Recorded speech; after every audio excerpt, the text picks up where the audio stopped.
Merci encore d'être avec nous cet après-midi. Ici, Zigzag, l'émission culturelle où on va parler de la culture, bien sûr. On a beaucoup de cultures qui existent dans notre catalogue culturel. Aujourd'hui, on va parler d'une culture religieuse et comme ça se fait beaucoup sur Canal Austral, on va parler de Jésus. Oui, on va parler de Jésus aujourd'hui, mais pas que.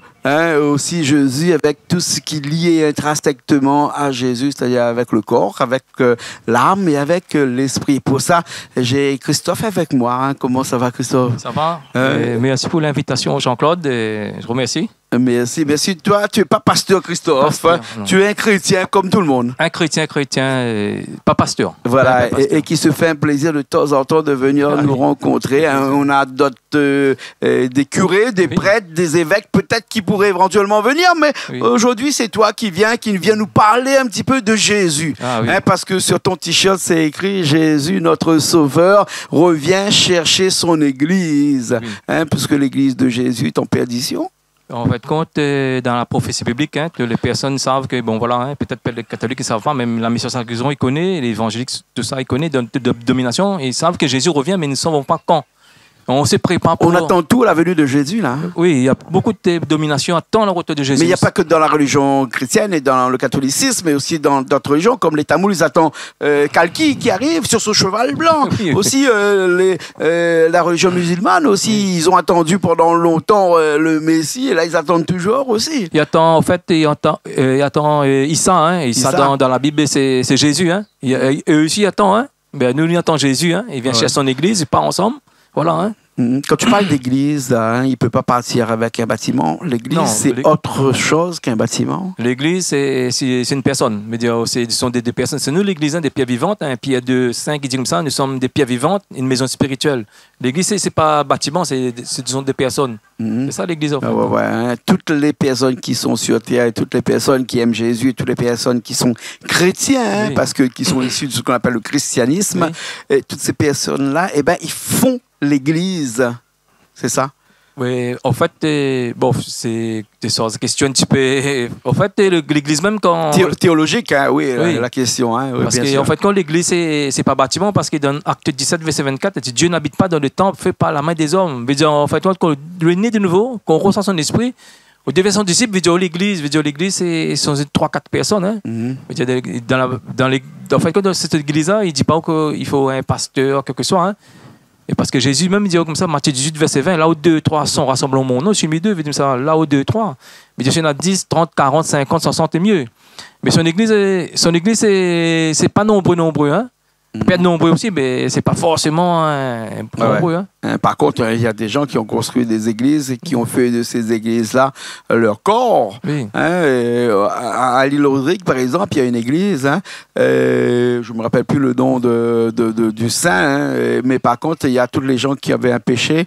Ils ont ramené une pierre et avec le nombre de pierres dues à leur péché, ils ont fabriqué l'église de l'île Rodrigue, la plus grande église, Saint-Nicolas. Je sais plus comment. Je ne veux pas dire des bêtises, mais en tout cas, des gens se font de leur corps en église. On va parler aujourd'hui, si tu veux bien, Christophe, parce que c'est toi qui m'as insulfé ce sujet-là, le corps, l'âme et l'esprit. Le corps, l'âme, l'esprit. Le corps, on le connaît. Le corps, il est physique, on le voit tout de suite. Par contre, l'esprit et l'âme, on le connaît un petit peu moins. Oui, je vais vous expliquer. En fait, dans la Genèse même, et dans Adam et Ève, parce que Jésus dit, comme dans la parole même, Jésus, c'est lui pour nous, c'est lui le créateur. Ne me parle un peu en bilingue, en créole, un peu français. Oui, bien sûr, Genèse 2, 17 dit comme ça, Dieu forma l'homme de la poussière de la terre, souffla dans ses narines, un souffle de vie, l'homme devient une âme vivante. Je veux dire, on a l'âme vivante, physique, nous sommes physiques, après on a l'âme spirituelle, c'est différent. Parce qu'apôtre Paul dit, 1 Thessaloniciens 5, verset 23, on a l'âme, corps, l'esprit. C'est différent. 3 choses différentes. Ouais, veut dire l'âme. L'âme, veut dire que ça, c'est le cercle des émotions, veut dire que ça, c'est de volonté. Et après, l'esprit, c'est parce qu'il fusionne, veut dire que ça, c'est la même identité. L'esprit, parce qu'il voit que toutes les personnes qui sont nées, par exemple, bébés, veut dire que ça, ils sont nés, mais l'esprit, il n'est pas régénéré, il est mort, veut dire qu'il ne fonctionne pas. Un esprit existe seulement dans la vie de quelqu'un? Oui, parce que toutes les personnes... Quand la personne est morte, l'esprit est mort? En fin de compte, m'explique, l'âme n'est pas morte, mais l'esprit est mort. M'explique, bien expliquer. Va quand on est bébé, veut dire on a un âme, un corps, l'esprit, mais par contre, l'esprit ne fonctionne pas. par rapport au péché d'Adam et Ève. Veut dire comme ça, Dieu, parce que nous sommes contaminés par le péché, veut dire, nous sommes pris en contact avec le Créateur. Oui. Veut dire, simplement, notre l'âme et le corps, ils fonctionnent. Veut dire, l'âme, c'est le ciel des émotions, veut dire, cette volonté. Tout ce qu'on pense, mais là qu'on pense, parce qu'on pense que, bon, à ça, je pars aux discothèques, je vais pas avec les femmes, je vais mentir, voler. Et on pense, après, on utilise notre corps. Le corps, c'est l'enveloppe, c'est le véhicule. Là, l'homme, il fonctionne comme ça. Mais par contre, l'esprit ne fonctionne pas, parce que nous sommes pécheurs. Mais quand nous donnons notre vie au Seigneur Jésus-Christ, là, il vient régénérer notre esprit. Notre esprit, veut dire ça. Là, nous le contactons maintenant, nos relations personnelles avec Jésus. Là, Jésus restaure cette relation. Parce que là, toutes les personnes sont nées tant qu'ils n'abandonnent pas, notre vie en règle sans Jésus. Ouais, mais c'est quand même un peu bizarre. Alors, toutes les personnes qui sont sur la terre, on est à 8,5 milliards là bientôt. Là, si encore tout le monde ne met pas leur vie en Jésus, ben il y a beaucoup qui n'ont pas d'esprit là actuellement là. Ben, justement, on ne mange pas la chair. Parce que la parole dit ça, on ne mange pas la chair, nous sommes des créatures charnelles. Mais c'est notre corps qui nous dirige notre vie. Parce qu'il donne, par exemple, dans Romains 5, verset Galates 5, 19, 21, 22, dit la chair, parce qu'il dit ça, la chair a des désirs contraires de l'esprit, dans Galates 5, verset 17. La chair a des désirs contraires de l'esprit. Oui. C'est-à-dire que la chair et l'âme, là, actuellement, c'est pas l'âme, c'est l'esprit. Oui. Hein, et l'esprit, là, c'est ce qui fait que c'est lui qui va causer tous ces déboires à la chair. Voilà. Tous ces péchés à la chair. Oui. C'est ça, alors. La chair et l'esprit, c'est l'esprit qui commande le corps en lui disant ce soir, on va cambrioler la banque d'à côté parce qu'il y a beaucoup d'argent dedans. C'est l'esprit qui décide ça. Non. C'est l'âme. C'est l'âme qui... non, mais j'ai plus compris. Je comprends plus, alors. Bon, explique-moi. Faut bien expliquer. Ouais. En fait, comme il dit, toutes les personnes sont nées, un âme et un esprit. Mais par contre, leur esprit ne fonctionne pas. Cette âme au corps, il fonctionne. Est-ce que vous avez compris? Parce que l'âme, c'est le ciel des émotions, c'est la volonté. L'âme, ça, tout ce qu'on pense. Qu'on pense à voler, mentir. C'est l'âme. C'est l'âme. Après, l'âme utilise le corps. Le corps aussi, c'est rempli de péché. Faire quoi là-dedans? Après, laisse-moi expliquer l'esprit. Parce que la chair, le corps, est rempli de péché aussi. Parce qu'il dit dans Galates 5, verset 19, 21, dit ça, les œuvres de la chair sont les adultères, les moralités sexuelles, l'impureté, la débauche, l'idolâtrie, la magie, les haines, les querelles, les jalousies, les rivalités. Tout ce qui est mauvais, alors. Tout ce qui est mauvais, c'est la chair. En fait, c'est toute chair qui gouverne l'homme sur la terre. Mais quand on est né de nouveau, le Seigneur Jésus vient ressusciter l'esprit. Là où l'esprit, il gouverne alors donc, l'esprit est intrinsèquement lié à sa croyance. Oui, parce que... Mais si on ne croit pas à Jésus. Mais si on ne croit pas à Jésus, en fait, parce que quand on croit en Jésus, qu'on met toute vie en règle, là, Jésus vient restaurer, ça vient régénérer l'esprit. Là où on a la relation avec Jésus, c'était maintenant. Maintenant, l'esprit, c'est lui qui gouverne notre âme et notre corps. Parce que le devient spirituel. Mais c'est un combat. Veut dire ça, la chair et l'esprit, c'est un combat infernal. L'esprit, vraiment, la barrière qui empêche les hommes de tomber par terre. Voilà. Ouais, c'est lui, c'est le garde-fou, là, l'esprit. Là. C'est lui qui fait un petit peu le gendarme dans l'histoire entre le corps et l'âme. L'âme dit, on va cambrioler une banque. Le corps dit, OK, je te suis, il n'y a pas de problème. L'esprit qui est là-bas, il dit, non, attends, si vous faites ça, là, moi, je vous condamne tout de suite, là. C'est un petit peu ça. C'est-à-dire que, un petit peu comme dans une démocratie comme la France, on a un pouvoir politique, un pouvoir législatif et un pouvoir judiciaire. Un pouvoir judiciaire qui est lié à la police, à la réprimandation. Le pouvoir politique qui lui dit on va décider de ça, on va décider de faire ça, on va décider d'un pont qu'on va construire, même s'il n'y a pas de rivière après, c'est pas grave. La rivière viendra après. Ça, elle a eu beaucoup de choses là-dessus, bien sûr. Et c'est vraiment lié à une thématique en disant que le corps fait quelque chose, l'âme décide, l'esprit commande. Oui, parce que quand on est né de nouveau, comme on avait souvent parlé de nouveau, la nouvelle naissance, Jésus vient régénérer, vient ressusciter tout l'esprit. Là où l'esprit est vivant, maintenant, là où on a la relation avec Jésus. Mais c'est celui qui donne la force nécessaire pour dire non à la chair. Parce que la chair, là, quand on est spirituel, c'est un combat de tous les jours. La chair combat, parce qu'en fin de compte, il dit dans Romains 22, dans Galates 5, verset 17, la chair a des désirs au contraire de l'esprit, et l'esprit a des désirs au contraire de la chair. Veut dire, quand on prie, la chair ne veut pas prier. La chair aime manger, aime boire, aime les femmes, aime toutes ces choses-là, toute vie s'il y a. Et alors, si on était mis sur terre, c'est pour ça aussi, non? Oui, parce quelque part. Pourquoi on s'en priverait? Non, parce que c'est la chair, c'est le désir de la chair, c'est pas le désir de l'esprit. Parce qu'ils disent comme ça, la chair et le sang n'héritent pas. Je me fais l'avocat du diable, tu as bien compris. Oui. Cet avocat du diable, ce diable qui est en moi presque à la limite et qui ose te dire aujourd'hui, devant tout le monde ici, pourquoi ça existe la chair, pourquoi ça existe les désirs, pourquoi ça existe tout ça, si quelque part c'est interdit. Parce qu'en fait, c'est l'original, mais que pas soit compris, parce que Adam et Ève, le péché original, il accorde tous ces défauts-là. Donc à cause de quelqu'un, je ne sais pas combien d'années de ça, qui a osé manger une pomme qui était interdite, on doit récupérer tous ces malfaits-là en nous, et donc du coup on est banni de tout ce qu'on aimerait faire. Parce qu'Adam et Ève, au départ, avaient leur relation avec le Seigneur. Après, ils ont banni. Mais en fait, quand Jésus, parce que je m'avais dit une fois une émission dans 1 Corinthiens 15, verset... Je me souviens plus dans 1 Corinthiens 15, verset 42, il dit Jésus, c'est le deuxième Adam. Moi, je connais bien Corinthiens 1, verset 6, 9 et 10, qui dit que tu ne tromperais pas ta femme, que tu n'auras pas de relations en dehors du mariage. 1 Corinthiens 6, 9, 10. Voilà. Parce que pour revenir, 1 Corinthiens 15, verset 45, il dit comme ça Jésus, c'est le deuxième Adam. Il y a un esprit vivant, c'est lui qui vient pour réparer l'erreur d'Adam. En mourant à la croix, Jean 19, verset 30, tout est accompli. Ça veut dire quoi? Parce que Jésus a fait sa part, maintenant c'est nous de faire notre part. Ça veut dire qu'on abandonne tout ce péché-là. Là, il vient restaurer, il vient régénérer notre esprit. Là, on devient homme spirituel. Quand on devient homme spirituel, notre esprit est régénéré. Là, on reçoit, le Saint-Esprit nous reçoit le don spirituel. Parce que le don spirituel ne vient pas l'esprit. D'accord. Mais la chair, c'est un combat pour l'homme spirituel. C'est un gros combat. Parce que c'est un gros combat. Il faut crucifier la chair. Paul l'a dit, parce qu'on ne peut pas se connaître. Parce que notre chair, nous, c'est le vieil homme, appelle ça. Le vieil homme. Quand on est né de nouveau, la nouvelle naissance de Corinthiens 5, 17, il dit, comme nous sommes une nouvelle créature, comme nous sommes une nouvelle créature, on fait compte là, et notre chair, te combat toute nature. Une nature nouveau, là, c'est le vieil homme. Parce que notre chair, c'est le vieil homme. C'est le vieil nature nous combat chaque jour. C'est pas le diable qui est notre premier ennemi. C'est la chair. C'est ça, ce combat. Mais dire sur le point où l'esprit n'est pas régénéré, où le conduit pas de chair. Parce que la chair, il aime la colère, il aime le gron, il aime pas la... Donc, ça veut dire que quelque part, les athées, ceux qui ne croient ni en Dieu, ni en diable, tout ça, ils sont condamnés demain dans une vie future à errer dans un enfer qu'on n'a pas su expliquer aujourd'hui, si savoir si c'était des flammes ou de la cendre ou si c'est de l'eau qu'on va se noyer dedans. L'enfer, on ne sait pas aujourd'hui s'il est chaud ou le froid. Donc, on a tendance à dire qu'il est chaud, mais on ne sait pas aujourd'hui si l'enfer est chaud ou froid. Il y a aussi là, en fait, compte, là, m'explique bien, veut dire, tous les chrétiens, quand on est né de nouveau, là, on reçoit son esprit régénéré. après, on oublie aussi, dans le livre de Corinthiens, Paul dit, il y a des chrétiens charnels aussi.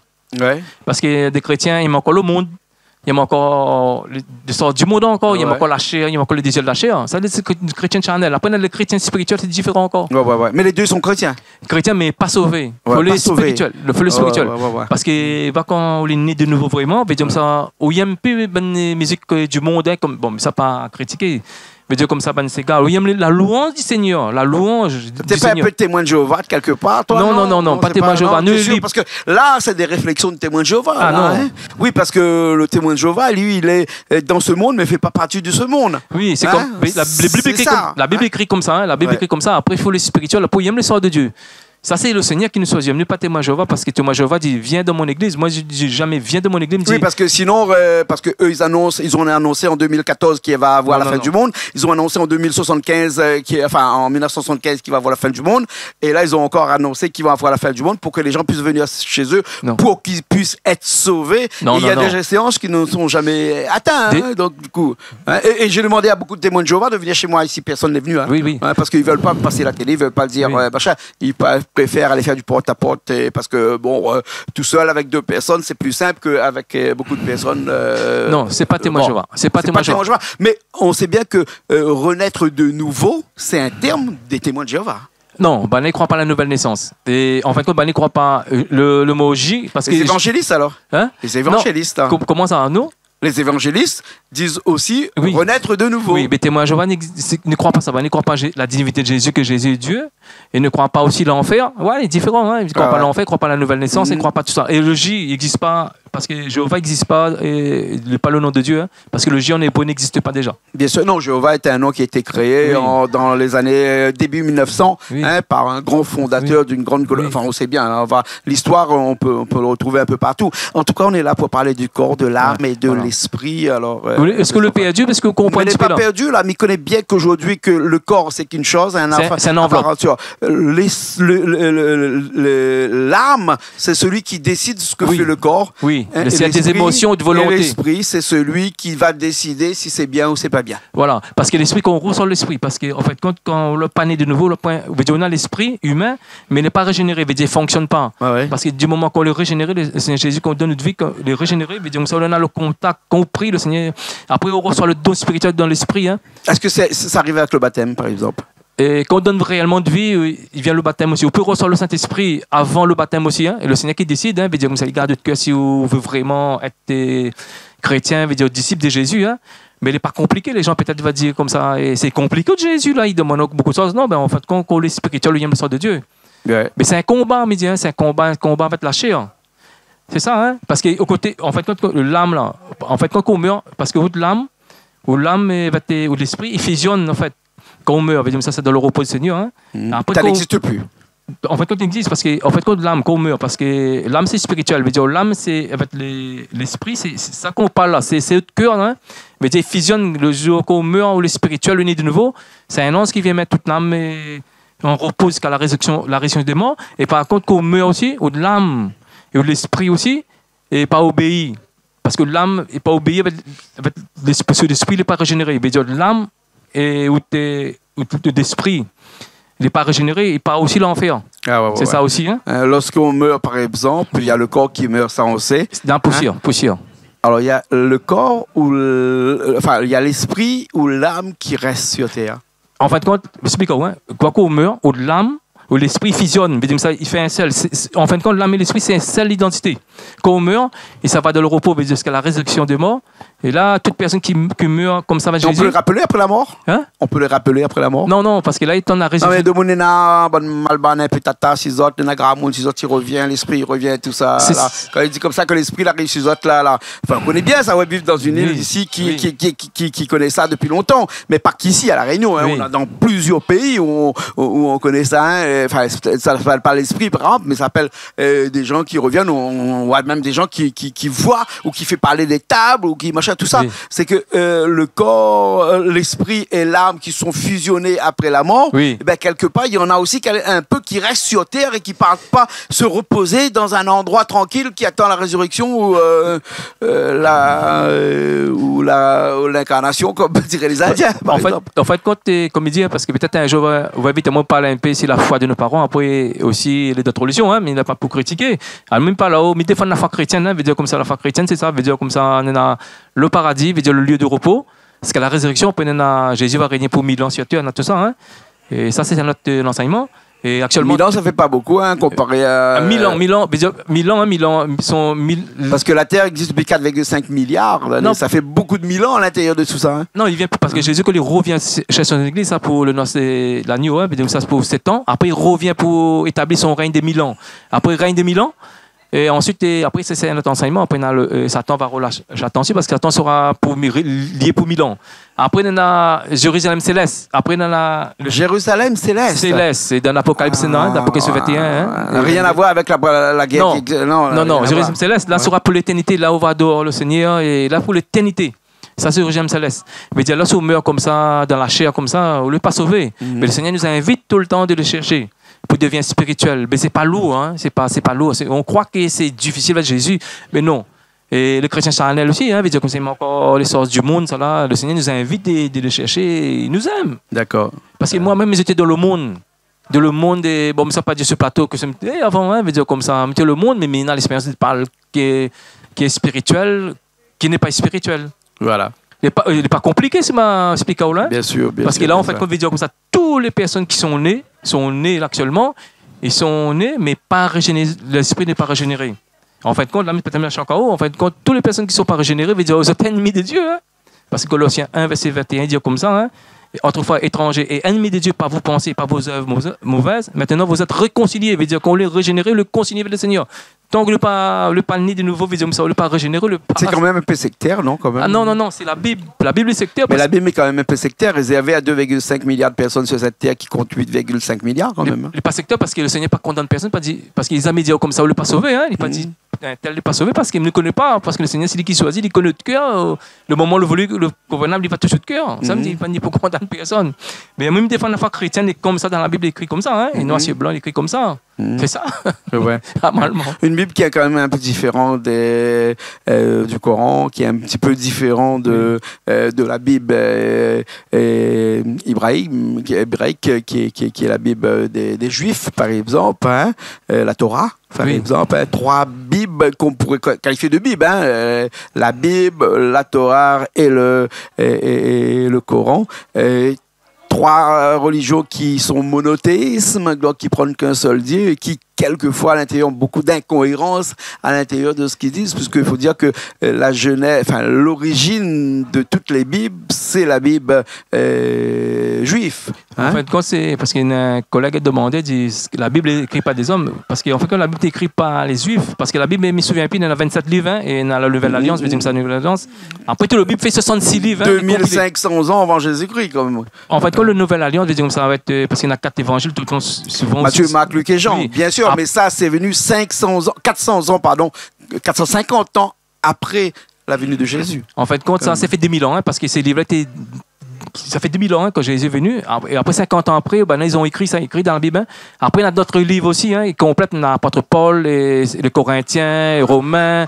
Il y a beaucoup. Il fait 27 livres. Hein. Après, l'Ancien Testament dit Ancienne Alliance. Je ne me souviens plus combien. En tout cas, le livre. L'Ancien Testament, c'est vraiment une copie de la Torah. Hein? La Torah, c'est le 5 livres, le premier livre de Moïse qu'elle a écrit. Hein. Le livre hébraïque, qu'on appelle ça, le livre d'Hébreu. Hein. Non, il écrit pas les. Parce qu'en fin de compte, l'Ancien Testament, il est écrit en hébreu. Après, dans la Nouvelle Alliance, c'est écrit en hébreu, en grec, après en araméen aussi. Hein. Mais quand il compile tous ces livres-là, on a 66 livres. Mais quand Jésus est mort sur la croix, il dit tout est accompli. Il veut dire comme ça, la pile d'autres révélations, la pile d'autres livres apocryphes, tout est compilé, tout est compilé. Aujourd'hui, on trouve beaucoup de livres apocryphes. Judas, par exemple, le livre de Judas, qui n'existe pas dans la Bible, mais qui existe actuellement, puisqu'on a retrouvé des rouleaux, hein, notamment dans la mer Morte, hein, au bord de la mer Morte. Beaucoup, pas que seulement que le livre de Judas, beaucoup d'autres livres qu'on appelle les apocryphes qui n'ont jamais été reconnus par le Vatican, par exemple, hein, et donc qui aujourd'hui fait un petit peu débat, un petit peu sur toutes les plateformes de discussion de la religion pour dire pourquoi ces écritures-là qui ont été écrites par des apôtres aussi de Jésus, hein, Judas était un apôtre de Jésus aussi, elle n'a pas été prise en compte dans le Matthieu, Marc, Luc et Jean, par exemple, hein, dans les autres livres de la Bible, parce que la Bible est divisée en deux, il y a l'Ancien Testament et le Nouveau Testament. Hein, on a le Nouveau Testament où on fait beaucoup référence à la vie de Jésus, puis l'Ancien Testament où on parle vraiment de l'histoire de la religion. Hein, c'est ça. En fait, on veut me répondre là-haut. On veut dire en fait compte que parce que en fait quand le livre apocryphe, veut dire comme ça, tant qu'il n'est pas écrit dans la Bible, veut dire le Seigneur n'a pas permis, ça ne prend pas compte. Après, on a l'histoire aussi, les vrais, parce que l'apôtre Paul était décapité sur l'Empire Néron, on m'y pense, si je me souviens. Après, Pierre aussi était crucifié et tête en bas. Il n'est pas dans la Bible, mais dans les apocryphes. Mais normalement, nous, les chrétiens, nous nous focalisons sur la Bible. Sur la Bible, c'est pas si l'apocryphe, nous rejetons les apocryphes. Hein, dire comme ça, les chrétiens, nous nous focalisons sur la Bible.